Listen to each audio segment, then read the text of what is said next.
Hi, I'm Evan Carmichael. Welcome to another edition of Ask Evan. In today's episode, I'm going to answer a question from Freddyca, who's one of my newsletter readers, who wrote in asking about a business plan.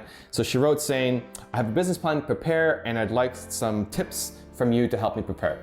So thanks for the question, Freddyca. Exciting times, planning a new business. That's really good. I'm happy for you. In terms of the business plan, I think about, are you creating the business plan for yourself or are you creating it for an investor or banker to give you money?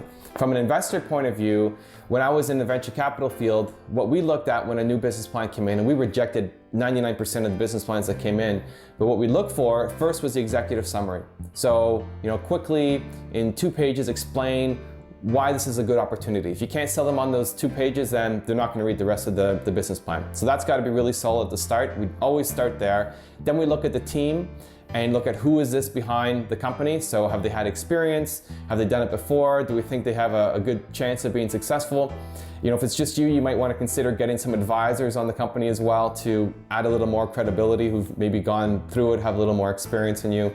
And then we look at the financials and see, is this an opportunity to make money? Do we think they're going to be able to, give us a return on the investment that we're putting in? So that's how we would start. Executive summary, management, then financials, and then we look at the rest of the business plan. And most of the time, the entrepreneurs would fail on one of those 3, and it would end up, getting deleted or rejected.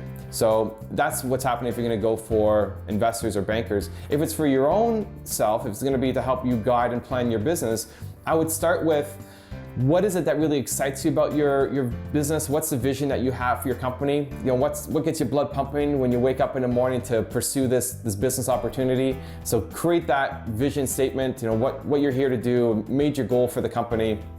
So something that's going to get you excited every day. And then from there, start working out how you're going to make it happen. So, what kind of marketing do you need to do? Who are the people that you need to bring on? What kind of, finances do you need to have in place to make it work? And how are you going to phase that out over a period of years? If you're doing a 3-year plan or a 5-year plan, just make sure it makes common sense.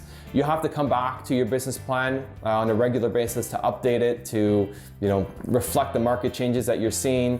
The business plan never goes according to plan, but it's still a good process to go through and to keep monitoring and updating. So I hope that helps. 2 different bits of advice depending on if you're going to use it yourself or if you're going to use it to go out and get funding.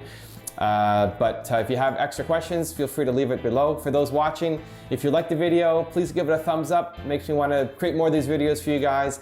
And if you have a question about business plan or if you have some advice or Freddyca as well, feel free to leave it in the comments underneath. I always love seeing those too. And we'll see you on the next episode.